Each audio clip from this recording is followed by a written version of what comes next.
And then we provide them with all this information that empowers them through their journey. Knowledge is power, and power is the difference between being told what to do and you deciding for yourself, for your health, and for your body. Solidarity Sister. Solidarity Sister. Welcome to another episode of Solidarity Sister with Kristen Wilson. You guys, I'm really excited about today's episode, and it actually came out of a request from within the Facebook group. In case you didn't know, we have a Facebook group. It's called Solidarity Sister with Kristen Wilson, easy to find. It is a public group in terms of being able to find it on Facebook, but then it's a private group so that what we share in there can be held sacred and private. And one of the members of our community wanted to talk about menopause. And it's interesting because it's one of those things that literally every woman who makes it to that age goes through it.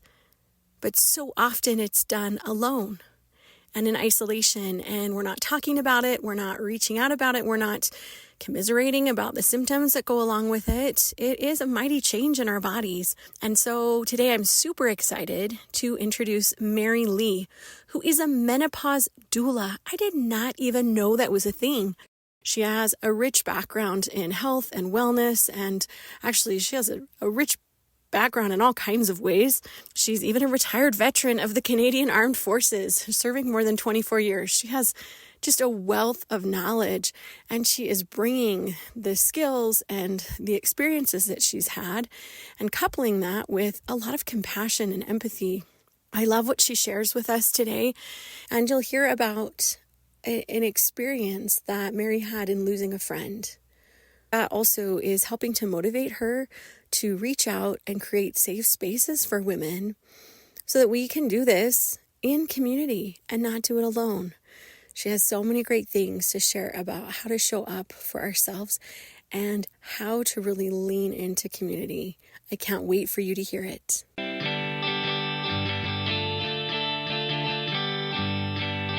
Today we're talking about all things menopausal with our guest, Mary. Mary, why don't you introduce yourself a little bit?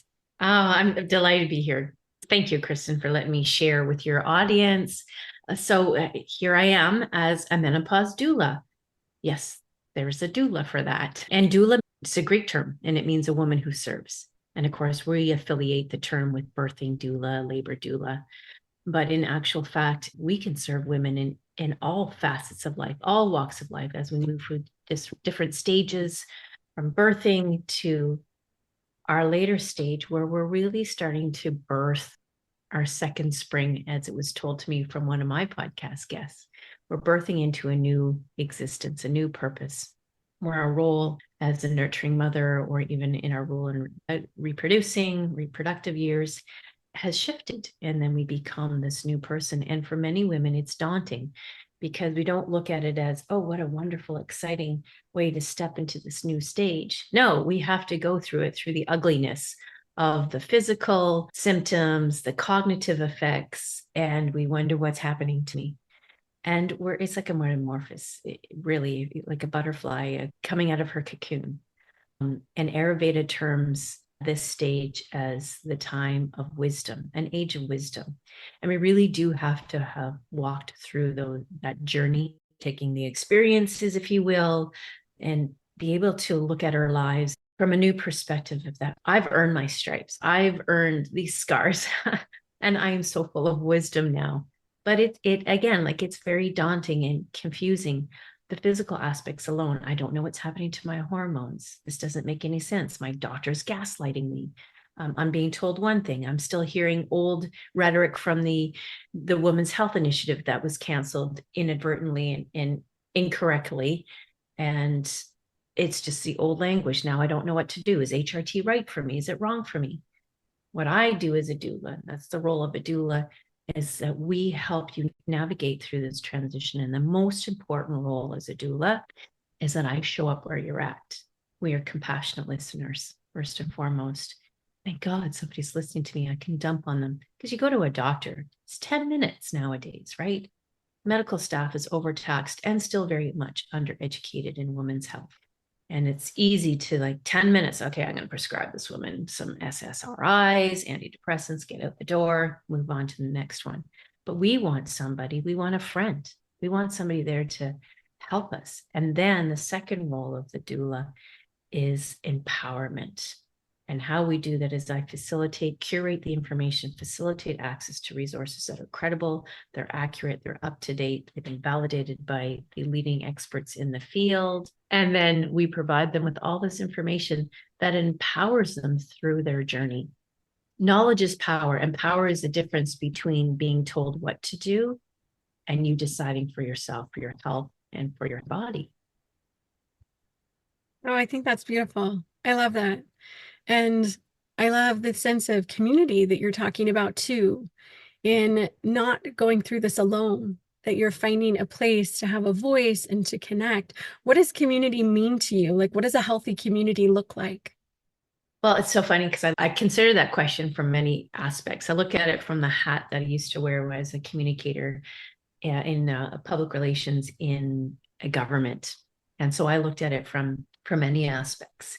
And you look at it from economic sustainability to education to having social systems that are in place to support different programs, healthy lifestyle, economic stability. So I was looking at it on all those aspects. And then I thought, well, no, when we look at it from the community that a menopause woman wants, the community that she wants amongst her friends, what are we looking for? And I think most importantly is that we want a safe space. And, we talk about inclusiveness and diversity quite a bit. And really, if you take those principles and bring it into the community, that a support network, if you will, we need to really go into it, recognizing that everybody's situation, everybody's symptoms are personal to them, but what they're going through is universal. And so we're all coming together knowing that we all going to go through this together. It's a natural time in our lives. It doesn't feel natural. It just feels horrendous. But go in there with the approach that I recognize you have symptoms that are personal and dear to you that are different from me, but it doesn't matter. We're still here. We're here to talk about it. So I think that that's really important. And also having a safe haven where people can collaborate and really be honest and raw and vulnerable in that safe space to talk about those stories, because it's in that storytelling, it's in that sharing that we get a little glimpse of some ideas or some strategies that might help us too. A woman pours her heart out in a safe space, in a sense of community, what's happening with her in her lifestyle, be it with her personal symptoms or just with her work situation or with her relationships with her family, her spouse, her children. And someone else can say, you know what, I was in that same situation too. And this is what worked for me. And then we can together collaborate that and explore it a little bit more. And that, as a doula, gives me, it's like, oh, here's some ideas that women are really leaning into. Now let's start pulling some facts, some research, if you will, whether it's in nutrition or in exercise. And then we can pull that together and say, it's the leading research is saying that this is really good for us. And then share it amongst that community. So I think when it comes to building a sense of community, those are really important facets to be considering. And just coming in there, that everybody is diverse in their situation. We must be inclusive and we must be there to collaborate and really give each other permission to be vulnerable and hold space for each other. Because as women, when we do that, we develop our empathy muscle, if you will, which is really important for this stage of life moving forward, is that we need to be strong women, which means to be empathetic at the same time. And there's a quote the Dalai Lama had said at a summit, and Oprah Winfrey has quoted him before. He said it was the women of the Western world who will heal the planet or save the planet, something to that effect. That is so profound. But how are we going to heal if we can't heal ourselves first and foremost, and then heal each other in our smaller microcosm, our smaller community, and then branch out and make it bigger and bigger and bigger? I think you shared so many important things: to have a safe space, to be Mm-hmm. willing to be vulnerable, which is scary. It can be scary to voice out and say that. I mean, it's brave to have a podcast called All Things Menopausal, because like who's talking about that? And Mm-hmm. we were talking a minute before, and I was saying how I have six daughters. Right. So I've been through the maturation program a number of times. In elementary school, we do such a good job of taking kids and saying, this is your body, this is how it works. You're going to feel like a crazy person, but it's actually normal.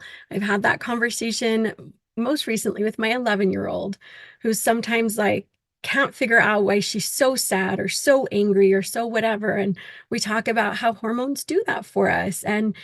And it's normal, and it might be frustrating, and it might not be how we want to feel, but that it's actually perfectly normal to go through that when you're 11 years old. But where Yeah, is the maturation program for menopausal women?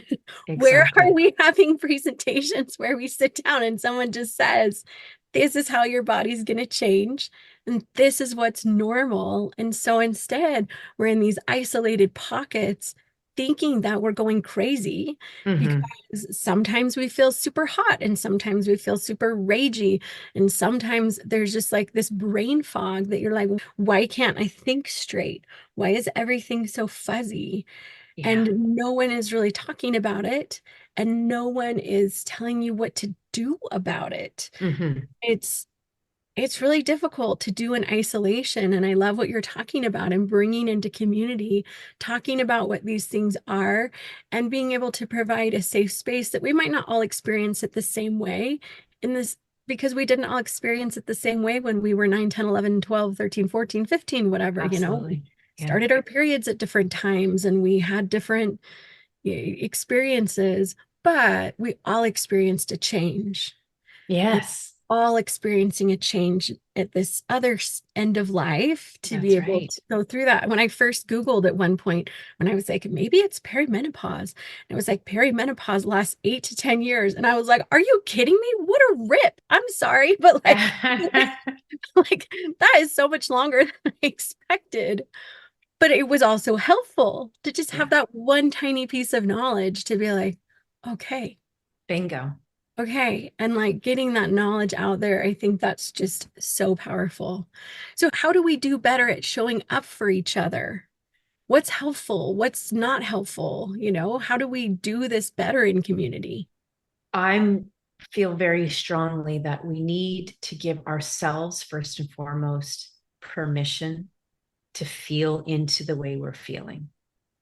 And that begins with self-awareness and self-love, and saying, you know what, today maybe I can't be 100%, but I'm still who I am. I'm still me. I'm still that loving mother. And we look at all the roles we have to play. I'm still a loving spouse or a partner. I'm still a colleague to my friends, to my coworkers. But maybe today I can't be 100%. So, what is happening? And we hear this a lot in meditation, which is why meditation is so advantageous at any stage of life, but particularly when you're handling and you're going through the anxiety and the uncertainty of menopause. When we can step back and be the observer, and we learn this a lot in yoga too, observe what's happening in the body and how we're responding to it. That self awareness, and I heard it recently, is to observe but not absorb. We don't have to be the brain fog. We don't have to define ourselves as the woman with a little extra layers of visceral fat, if you will. We don't have to limit who we are because we are physically seeing these changes, and these physical sensations seem to be overwhelming, but they're all part and parcel of it. So when you can step aside first and foremost, like developing a roadmap, a plan, knowing that this is going to happen, let's plan for it. Okay, how can I be prepared? Emergency preparedness, if you will. You talk about what should good communities have. We talk about from a government level, emergency preparedness. So, okay, let's plan for some of the things that we know are going to happen. And then you go in there with the mindset now that this is going to come. How can I be prepared? Well, we prepare by gathering the knowledge. I need to be empowered. And so then it becomes less of a, I'm being absorbed and taking over from what's happened to me and my physical sensations, and more of, I'm in the driver's seat now. I don't like necessarily feeling this way. I don't like having like the burning hot skin all of a sudden, or feeling this gut problems or whatever those symptoms you might be experiencing in that moment, or suddenly being in, you know, a meeting with your colleagues at work and you just hot flashes and flushing and you're just thinking, is the whole room looking at me? You can feel a little bit more empowered and step back and observe, oh, I see this is happening to me. Isn't that interesting? And then have your strategy. Maybe it's taking a few deep breaths. Maybe it's allowing yourself to excuse yourself from the room or from the situation and say, I'm not, just need a moment, and walk away. We often think that the environment that we work in or the environment which we live in is not going to be supportive, because that has been the rhetoric, that has been the narrative around menopause. Suck it up, sister, get on with it, deal with it. But there's a shift. Been a huge shift in the last 4 to 5 years. And I would say certainly just watching what's on Instagram now, the last 12 months, is a real significant shift where we're now cracking open that narrative and giving ourselves permission to feel the menopause unexcusably, unconditionally. I'm feeling it. I'm acknowledging it. This is happening. It's okay. And I think that that comes from a place of awareness and wisdom. So that's what I like to try to build with a program, with working with other clients, that what you're feeling, all these different symptoms, although personal to you, it's absolutely universal. So let's have a roadmap. Let's map out, who do you want to be as you go through your menopause, and who do you want to be when you come out on the other side?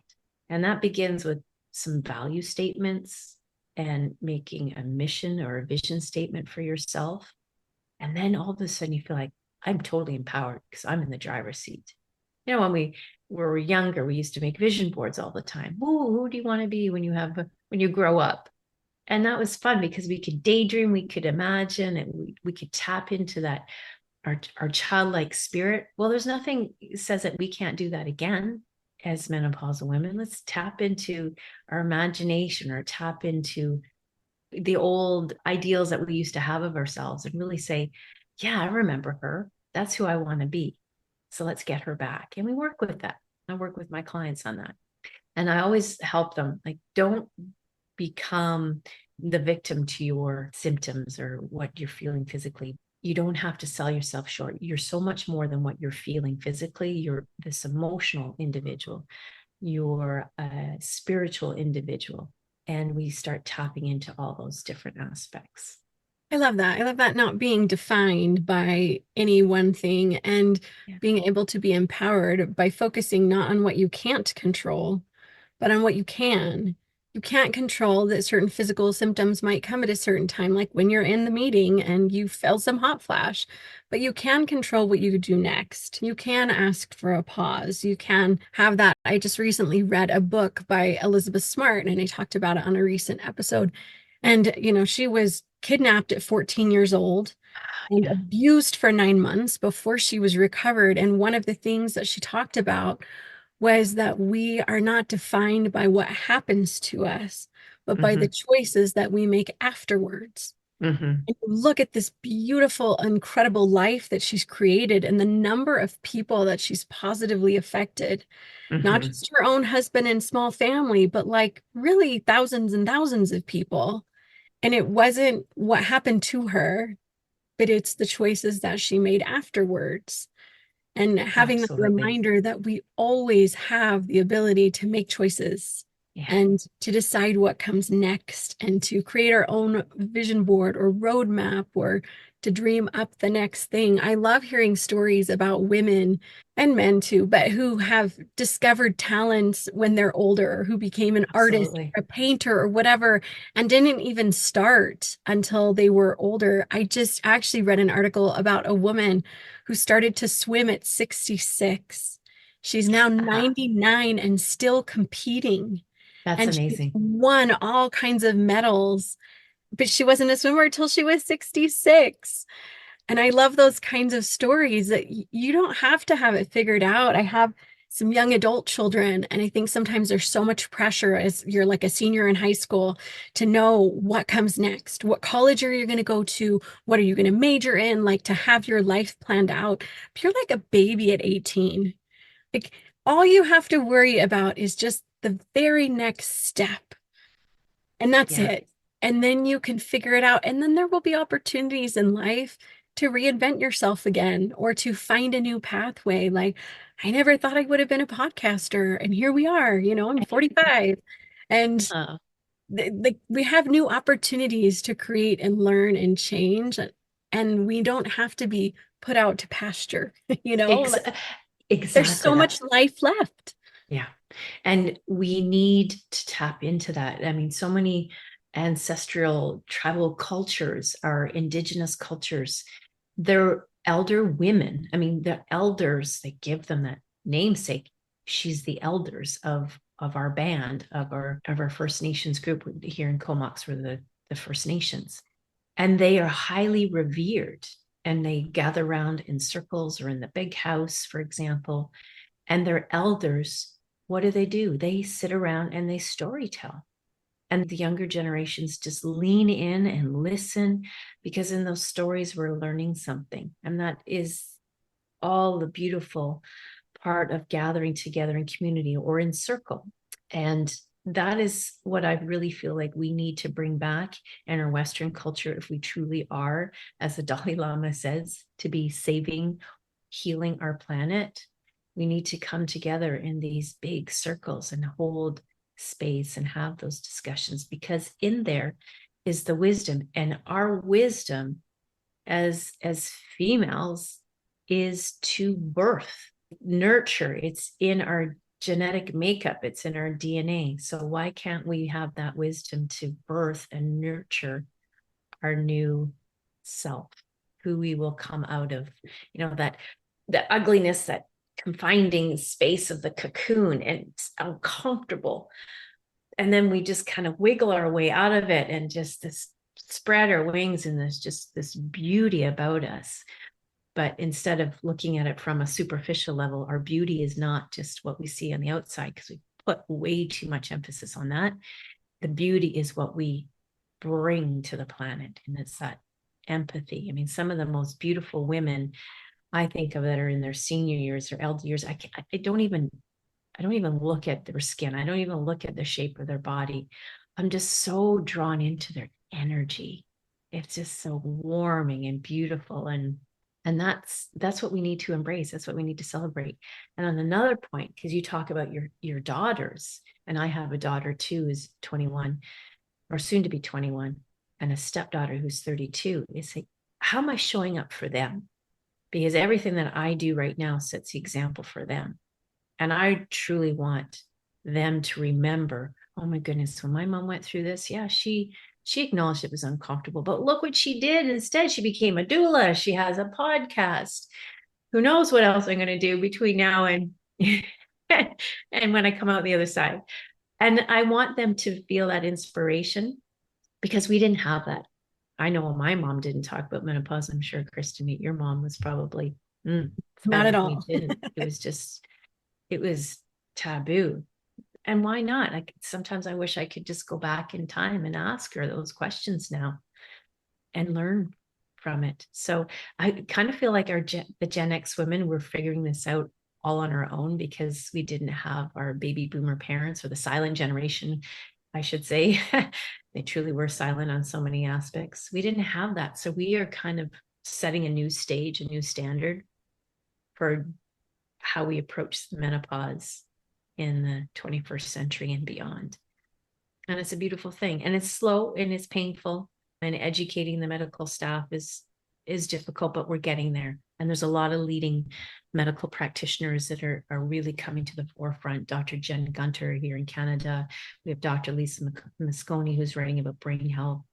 Dr. Fiona Lovely, who I had on my podcast, and she's really cracking open conversations on menopause. We have Dr. Sarah Godfrey, Dr. Stacy Sims, Prudence Hall. I could go on and on. These are women that are really stepping up to the bat, and they're showing up. And they're showing up in the social media space so we can hear their message, which is another thing that we didn't have, of course. Not even 10 years ago, you wouldn't see Instagram posts about menopause and vaginal atrophy. And here we are today, talking about all things menopausal. The world is changing. We're on the table. Throw it in there, sister. I love that. So tell me some of the research. You talked about you had a 4-pillar or 4-pronged, I don't remember how you worded it. Yeah, And 4-pronged approach. Yes, and what else you're learning from the research? Like what takeaways can listeners have today who are finding themselves in this space? I mean, step 1, I think we've established is give yourself grace. Yes. Yeah. But then what? Yes. Yeah. Yeah. Then we get into the building blocks. So let's look, and as you work on each one, they all are synchronized. Like they have a cascading effect. If I improve my nutrition, I'm going to have more energy to exercise. I improve my exercise regime, I'm sleeping better. Oh, I feel better. I'm managing stress. So they all work in tandem.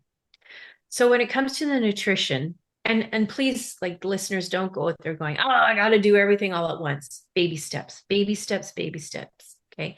Because if you're not loving yourself throughout the whole process, if you start finding yourself beating yourself up because it's too hard, step back. And I say that all the time. And when I teach my fitness classes and in my yoga classes, let your breath be your guide. If you find that you're holding your breath or going through life just in sheer angst and agony, step back. Okay. Observe and then get back into it. So for nutrition, we certainly can't eat like we did when we were younger. And of course, when we were younger, we shouldn't have probably ate that way, but we gotta eat for the changing metabolism for sure, because it's slowing down. We're also losing muscle mass. We're also losing bone density. Up the protein. And I'm of that belief, and so many doctors are, sorry, vegans, but you got to get some animal fats in there. You really do. So there's a formula or calculation. You want about 30 grams. I use the hand method. So although not all proteins fit nicely in the palm of my hand, especially a lard of butter. No, but you like 30 grams is about the palm of my hand. And then your snacking should be about 15 grams. And you don't have to get out there with a little measuring. Over time, you learn to eyeball it. So being more comfortable to have a handful of almonds for a snack, get some fish in there to get your omega-3s. So working with a dietitian, nutritionist, very important point to make is that a doula, we don't prescribe if it's not our specialty, if we're not a registered dietitian, for example, we refer to the specialists. We make recommendations, but definitely have that knowledge, that baseline. I know I need to up my proteins. I need sugar. Sugar is so bad. It's white death. Sugar is hidden in so many of our foods, our baked goods, our breads, rice, white rice. But just avoid it, because you're going to get insulin sensitivity, and that is not healthy when our bodies are no longer processing insulin. Insulin plays such a significant role in our bodies, and we could get into that much deeper, but I just want to give you the Coles Notes version. So nutrition, many important things we can do there, and how you eat as well. And when you eat, I'm a proponent of intermittent fasting, but not just from intermittent fasting the way you see it advertised.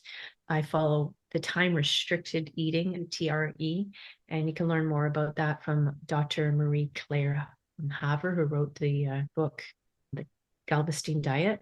And you need to give your body a bit of a break. And I find that it has helped address a little bit of extra pounds coming on. It's beneficial in so many ways. I've seen results in that it's like I'm giving my pancreas a bit of a break so that it can rest and properly digest. And then I don't feel so full. So again, that's another huge topic unto itself. So we'll move on to the next pillar, which is exercise. We always think that if I restrict my calories and I just keep burning calories and up my cardio, I'm doing a good thing. But what's happening is that you're keeping your cortisol levels too high, and that's not really good as well. You want to be able to again, because of the bone mass, the bone loss, muscle mass loss, you need to up your heavy resistance training. I even use body weight training. I teach a HIIT class, and body weight training is great. The push-ups, squats, but up your weights. And it is so important because not only are you helping address the muscle loss and really taxing the muscles, because the body's going to burn glucose with the muscles. So if your muscles are getting soft, where's that glucose going? It's storing as fat. So you got to fuel your muscles, but the muscles are getting, their role changes as their hormones fluctuate. So, and again, that's a huge topic unto itself. So getting into the gym, but mentally, when you see yourself pumping heavy weights, it is so rewarding. You feel so good about yourself. Like, yes, I feel strong. Feel strong mentally, I feel strong physically. And that resilience training mentally goes so far. It goes such a far way outside the gym. It's like, I can do this in the gym. I can do this in life. I can get through this. So it's helped test your mental fortitude as much as it is your muscles. And then sleep. Sleep is such a problem when it comes to menopause.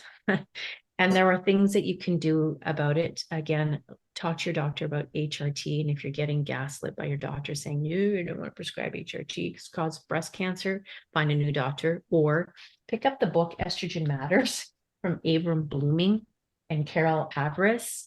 And I'm showing it to you right here. Buy yourself a copy, learn about what's really going on with estrogen and progesterone and even testosterone in the body, the hormones, and then buy a copy for your doctor and say, yeah, go get educated. We need to understand that some of the old narrative around hormone replacement therapy is old thinking. And again, that report came out, it was haphazard and irresponsible when it came out. They tried to retract it. They were not successful in retracting it. The headlines went out. It was an embargo copy that went out. Good Morning America was all over it. And thousands, probably millions of women started throwing out their estrogen pills. And we did, or their estrogen, of course, don't take it orally anymore, but did a huge disservice to women's health, set us back generations. And now we're trying to pick up the pieces, but that old narrative lingers. So sleep management, progesterone plays a big role in helping manage sleep, whereas the estrogen helps with the vasodilation and how that changes the hot flashes. That addresses that side of the symptoms. There's other things such as calming adaptogens that you can look into, such as the ones that are more stimulating, like ashwagandha and holy basil. There's more calming ones. Then there's the role magnesium plays in our health and just getting proper vitamins. Again, talking to a dietitian, nutritionist on that aspect, but do your own research, do some homework as well. And I'm constantly putting up blog posts and having my own podcast interviews about the experts in the field. And then stress. Stress is such a big one because when we're doing poor nutrition, not exercising, bad sleep, stress levels are just through the roof. Cortisol levels are spiking now. The body's going to be in stress mode already from the hormone fluctuations. So we're more in that sympathetic nervous drive. And again, progesterone and estrogen play such a significant role in balancing the cortisol levels. So when they're out of whack, your cortisol levels will be off, more elevated. You don't want to tax it anymore. So we got to really work on bringing down that stress. And that's when things like a lot of holistic practices come into play. Breath work, mindfulness. And mindfulness doesn't have to be sitting there meditating and om kind of thing. Mindfulness is just having that conscious awareness every day of what's going on with yourself and how you're showing up in the world. Mindfulness just could be being present, completely present in the moment. Am I present with my kids? Am I present in the garden? Stopping, looking around, just having that mindfulness. Just get the mind out of feeling the stress and just get back to the breath. Let the breath be the guide kind of thing. And then stress management also can be addressed with a lot of other techniques, such as, again, and this is where we can manage it through the other pillars. So am I getting a probiotic, which helps with gut health, for example? Am I eating properly? Do I need to consider intermittent fasting or time restricted eating? And so again, as you start to see these four pillars work in tandem, because you're making little changes in one side, it starts to have a cascade on the other side. It's like a formula. Everybody's going to be different though. Everybody's situation is going to be different, but don't be afraid to explore. Have fun with it, if you will. And that goes back to like, don't take it so seriously. Hey, what can I do to fix things? I'm in the driver's seat here. I'm in control. Maybe all I need to do is put down my device at night and not be exposed to blue light, and, put some lavender spray in my pillow or have a hot bath. And maybe that is enough to calm myself down to get a better night's sleep. Maybe I should, after all these years, invest in going to a yoga class and hit the gym. There's so many in this day and age, there's so many experts out there in the field offering so many digital courses. And I've always been a belief is that when you're ready for it, when the student is ready, the teacher will come. So be open to it, and then recognize all the time I'm empowered enough to make the changes myself. So where do I need to make those small little changes? And with one little change, you see the results, you get excited, and then you make more changes and then more changes, and you get more and more results. And pretty soon you're completely back in control of the situation. I love that you ended with that, with looking at one little change at a time, because I'm listening to your 4 pillars and being like, wow. And it's been a rough couple of years here. Mm-hmm. Few years ago, I was really doing all the things, and now I'm really doing none of the things. And I'm just starting to get back to remembering those habits of self-love, really, because all of those things are forms of loving yourself. When you nourish your body, when you move your body, when you allow for rest, when you give yourself space to breathe and to just process where you're at. And so I think that the me of a few months ago would have actually just been totally overwhelmed and been like, I am doing all the things wrong. No wonder why I feel so bad. But really, just such small changes can snowball. Mm-hmm. Just start one little practice, one little thing. I released an episode today. It was a mini episode about the loving 5, which is a practice I used to do that I'm coming back to, that really Ah, it's moving your body, breath work, gratitude practice, affirmations, and then hydration or nourishment. Eat if you need mm-hmm. to, if not, just drink. Like those are the 5 things. And I'm just starting to do that again. But even just starting it, you feel so much better. And you think that you're Yes. going to have to do 52 things in order to feel progress or to start to feel better. But actually, within a matter of days, you can start to feel improvement. It does not have to take a ton of time and a ton of effort and like a long checklist, like all the New Year's resolutions all at once, and we're just going to do them all. It can really just Yes. be these small and subtle changes. That how can you take 5 minutes to better your life? Can you do 5? Can you do 2 minutes? What can you do in 2 minutes? We all can find 2 minutes. Maybe we can't do a bunch of exercise or weight training yet, but maybe we Ah, could do, a couple of push-ups against the wall and a couple of squats while yes. we wait for the water to boil.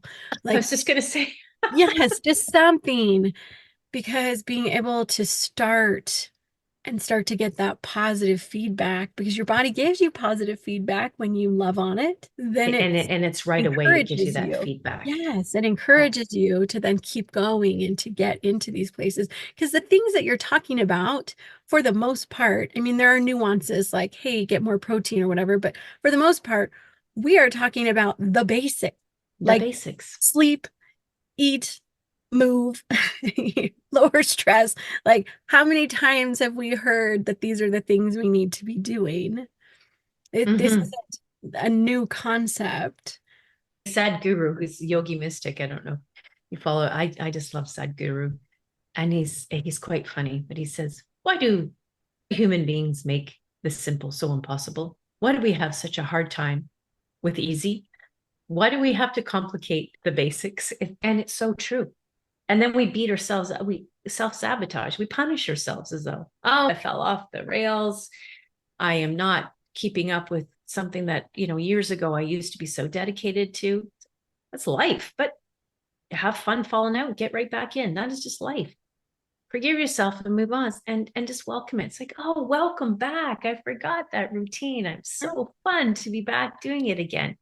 Because that's the beautiful thing about being human, is that we get to have that dichotomy of, I know what it's like when I don't do it. And by not doing it, it makes me appreciate more why I feel so good when I do it. and just celebrate it. And that goes back to that self-awareness piece. And I really believe that it is our responsibility as women, just being here, present in this beautiful collective consciousness, if you will. We have a boundless responsibility to everybody. So how are you going to show up? And that's something that I learned from Sadhguru too. I don't like to show up being the miserable menopausal person that I can be if I allowed it to. I just want to show up and just, okay, that didn't work, but tomorrow's a new day. Today's a new day. Let's do it all over again. Baby steps. And like you said, that feedback loop from the body is instant. The serotonins, the dopamine, brain feels better. You feel more clarity. It's like, okay, now let's get back right to it. And that, going back to our very first conversation about the sense of community. So when we're left to our own devices, we'll sit there and self-sabotage. So lean into your community. Talk about it. It's like, you know what? Didn't work for me. I said I was going to go not drink any wine. I know it's not going to be good for my menopause. I did it anyways. And then just maybe talk to your friends. It's like, you know what? It happens. I did the same thing too. Let's get to the gym, or let's go to a yoga class, or let's just sit here and meditate. Let's go for a walk. Lean into your community. We're social creatures. We need one another. We can't do this alone. We're not meant to do it alone. Oh, you're so right. And I think there's so much value there. And being able to come clean with where we're at and to be willing to try something new. Mm-hmm. You know, I look back when I had 5 little kids, I went from being a non-runner to being a marathoner in a period of 14 months. There's no way Beautiful. I could run a marathon now. I don't even know that I could run a mile right now. Let's be honest.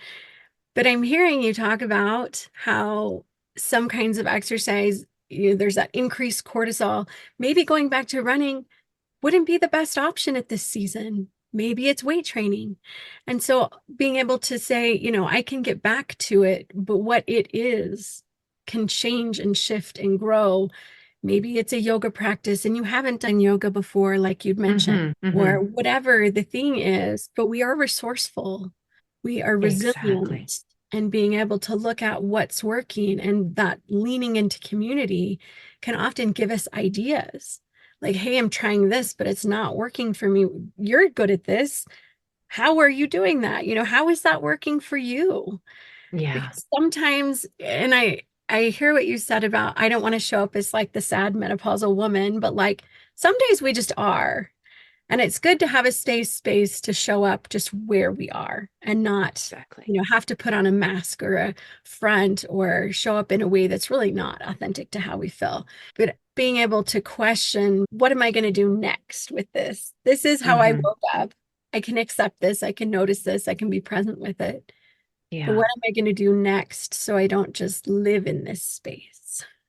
Yeah. And if I can't figure that out on my own, who am I going to reach out to That's right. help me to pull out of this space that I don't really want to stay in and I don't want to be mired in? That's where Yes. the power of community, to lift each other up, because someone else is having a great day when you're not, and they can be there to help pull you up. But if we just isolate, we end up just kind of that self-sabotage cycle. It just gets worse and worse and worse Mm-hmm. in it. Mm-hmm. And it's that reaching out that really can help us to move forward. And there's a real science of the brain. The brain's number one job is to protect the body. So any perceived threat to the body, the brain is going to do what it can to tell you that that's not safe. Don't do that.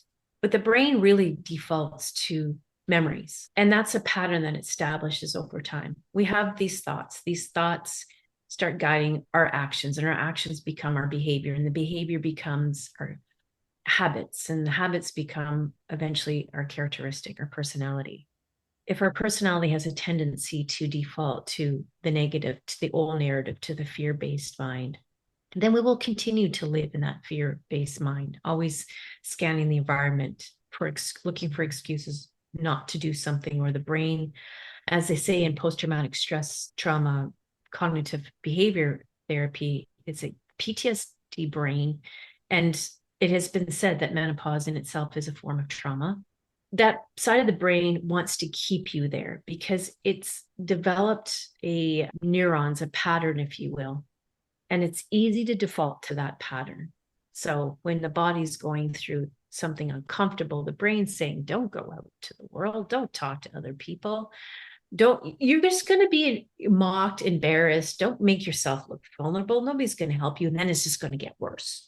So then we just keep harboring over these old thought patterns, and one of the guests I had on my recent podcast, she said that 95 to 98% of our thoughts that we have in a day is just old, hashed out thoughts that we keep going back to, old memories, old lived experiences, belief patterns. They're not like fresh thoughts like, well, that's a great idea. I'm going to act on it, because our whole body changes when it's something that's exciting. It's a new idea. And as Mel Robbins says, don't go beyond 5 seconds, because that new, fresh idea that brings you excitement, the brain's going to find a way to talk you out of it within 5 seconds. So 5, 4, 3, 2, 1, do it or die. No. But what I mean is that the idea will die off. You'll find a reason not to do it, which is one of the reasons why I started my very first podcast before this one. Was I was listening to Mel Robbins, her audiobook, and she talked about that. And I said, I've got an idea to do a podcast, so I better get working on it. And that's what I did. And that was that momentum. And in doing so, we rewire our brain. And that's the whole interesting science behind the brain, is that we have the ability to rewire it, rethink it, and we can do that in our menopausal experience too. No matter how much we feel terrible about ourselves or feel the physical symptoms or the cognitive effects, we have the ability to change how we want to be. Right back to what we said in the very beginning. How am I going to show up during this experience? Because it's in those challenges that really define who we are as a person. We have to dig deep, and we're going to come out the other side wiser, more empathetic, because that is who we are designed to be as women. And we really have so much more control than I think we realize over how we're going to come out on the other side. Because the other option, we do have the ability to choose. We can just be mired and grumpy and negative and ragey at everyone and just sit there for years and not experience that level of growth and increased empathy and compassion for others. We don't have to grow and change in positive ways. But if we're going to go through the experience anyway, why don't we get something good out of it? Why don't we come out the other side being like, okay, but look what was good here. Yeah. Look what I gained. Look at the way that for me, who was a very type A kind of child who did all the things in high school and won the awards and scholarships and whatever, and really became focused on my ability to do and achieve and excel was my value to the world. And so if I wasn't doing those things, then I felt like I had no value. Yeah. And then you come to a point in life where you literally cannot do the same level of things you did before. That's so true. Physically, emotionally, mentally, don't have the kind of reserve you had before. And so then you get to be, butted up against this negative self-programming of like, my value is in my achievement. It's what I bring to the world. And to be able to push back and rewire that. You know what? I am so much more compassionate and empathetic now than I was at 20. Absolutely. I knew everything when I was 20. Yeah. So much more judgmental. Yes. I was not humble, let's just say. I was very prideful in my own ways and not as open to learning from other people who maybe I didn't think were as smart as I was or as capable or whatever. And now I find myself in this other position where I can learn so much from other people, where I actually welcome diversity of life experience. I want that in my life. I want to look at people who are experiencing life differently than I am and learn from them. I'm such a better person for having all of that. I want this podcast to be a place where I'm talking to people who are like me, but lots of people who aren't like me. Yes. Because that helps me be a better person.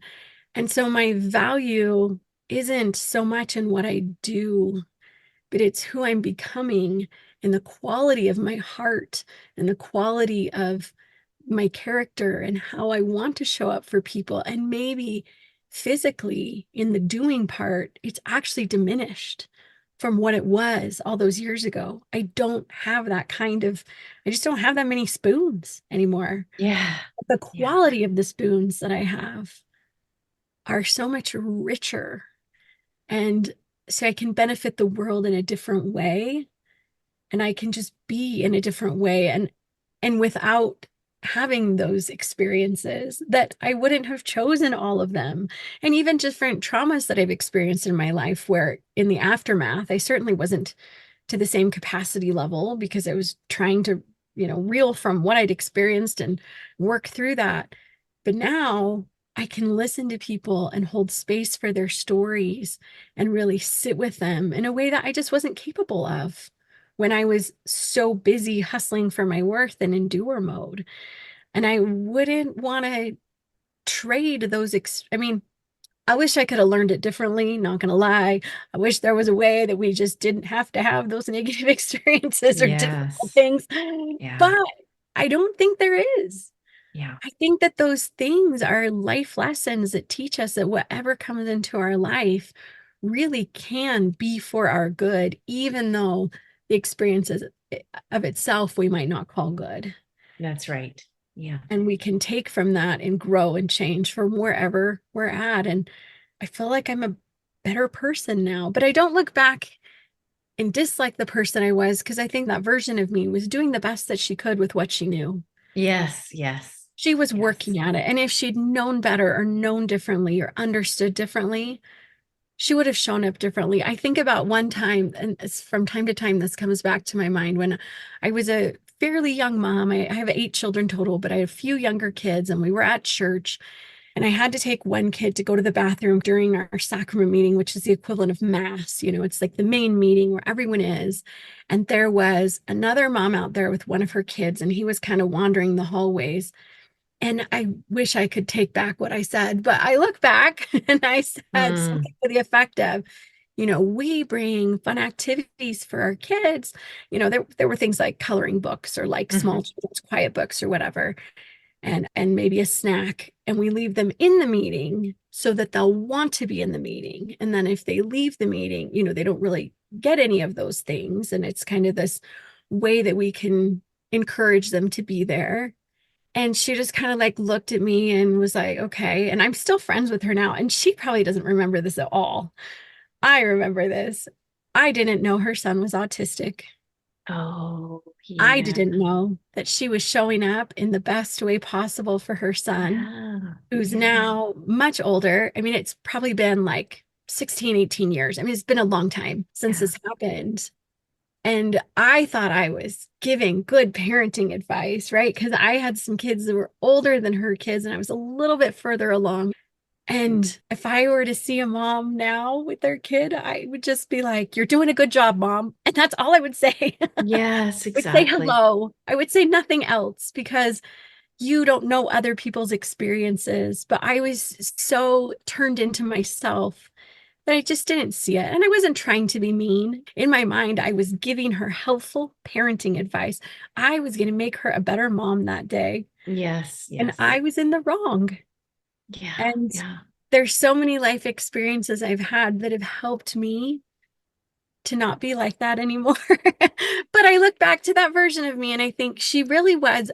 I wasn't trying to judge her, although I'm sure I was. I really thought I was being helpful. I thought I was helping another mom along. But as we learn better, we can do better and we can become better. These are the life lessons that we all have chosen for ourselves that we need to go through.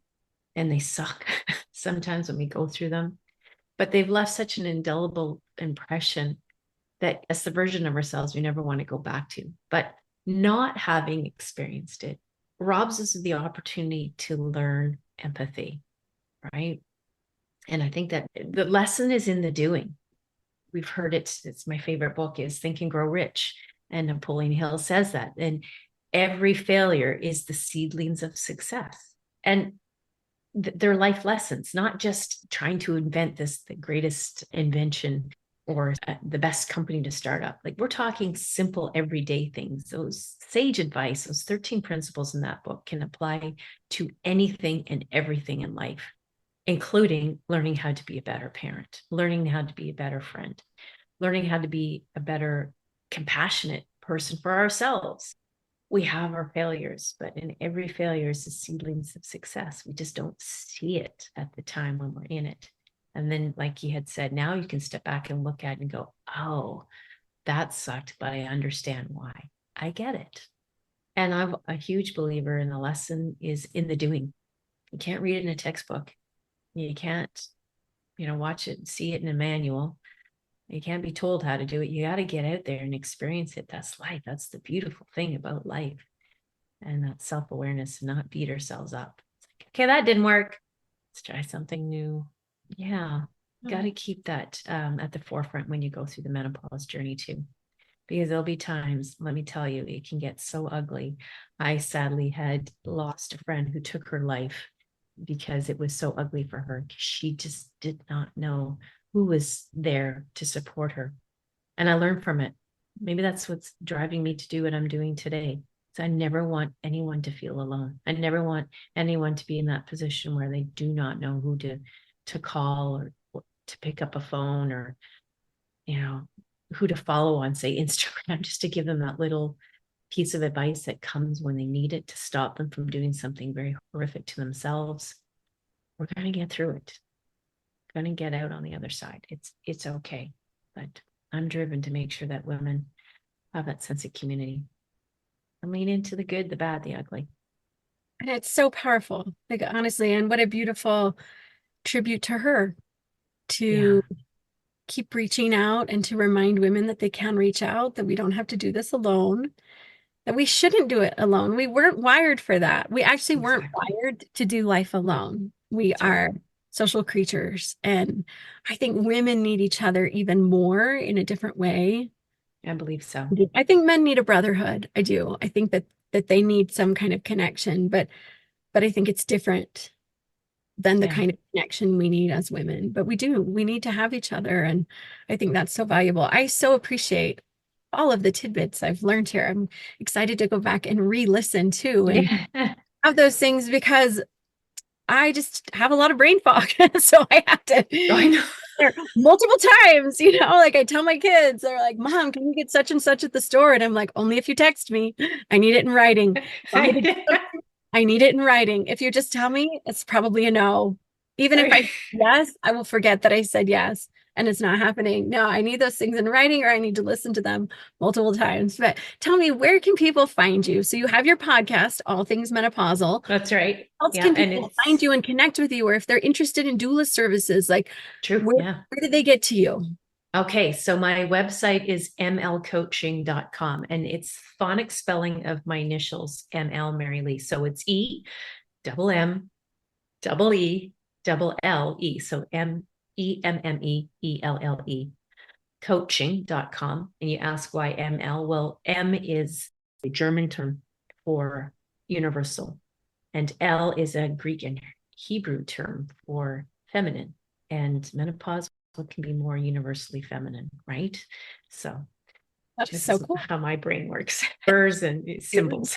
So ML coaching, and on Instagram it's M_L_coaching. And I have my own private Facebook group. It's Personal and Universal. Surprise, surprise. So I'm offering coaching programs one-on-one, but I do want to come out with a signature program where you can work, a digital program. And so that is under development as well right now. And also All Things Menopausal, I have all those details in my show notes and in my intro and outro. And All Things Menopausal you can find on just about any platform, from Spotify and Apple, Google, Amazon Music. It's streaming in all those platforms. So I love it. And it has the coolest logo. I love your logo. There's like a Rosie the Riveter. Yeah. So if you find the Rosie the Riveter, you're in the right place, because that's the one. I love that. The retro colors. Yep. That's it. It's so cool. It's one of my favorite logos out there. Thank you. Thank you. Thank God for Canva. Right? The things we can create. It's amazing. I love creating. Amazing. So if you could have a gigantic billboard somewhere in the world and everyone in the world would have to see it, what message would you send out? Begin with the end in mind. I love that. So Stephen Covey, one of the 7 habits. Yep. We used to say that a lot in aviation, and one of my previous bosses, he would always say that, especially when it came down to planning for a big mission or planning for whatever event. It was an event, an activity, or just how we wanted to execute some kind of, like an air show, for example, because I used to work in the aviation industry as well as in the military. But we use that quite often. Begin with the end in mind. Now, when it comes to communications, it's the same idea. It's like, what's your call to action? Is it to get buy-in for your program? Is it to garner the trust and respect from the community? What does your audience need? What's your clients want from you? And then you work backwards. If I want them to buy my product, or if I want them to invest in X, Y, and Z, or sign up for my services, my program, begin with the end in mind. And then you work backwards. So it really comes down to, who's my customer, who's my audience, who's my client, or what's my mission? And then when it comes to menopause, what's my mission? What's my value? Who do I want to be on the other end? Picture that and work backwards. I love that. And I think that works even in our relationships. Like, what kind of a relationship do I want to have with my partner? What kind of a relationship do I want to have with my kids? How do I want to show up for them? What's going to get me to this place where I have that kind of connection? So it can be business or in personal or in relationship or any of those facets. Yeah. I want to be a grandmother when my children have kids. I want to be there as a fun grandmother. Okay, what do I need to do today to ensure that I'm there for them tomorrow? I actually take grandma notes. I like have this whole vision of the grandma I want to be, and I want to hold grandma camps every year. And if your kid is 5 and up, they're invited and they're coming for a week, and I'm taking them home. Wow. Like, I have all these ideas of like, yeah, like, what do I want to be as a grandma? Because I really just, I'm not really ready to be a grandma yet. My youngest is 5, even though my oldest kids are in their 20s. I'm like, okay, like, I can wait. I'm still doing motherhood, but I want to be able to show up that way. So yes, we have to think in advance where we want to go.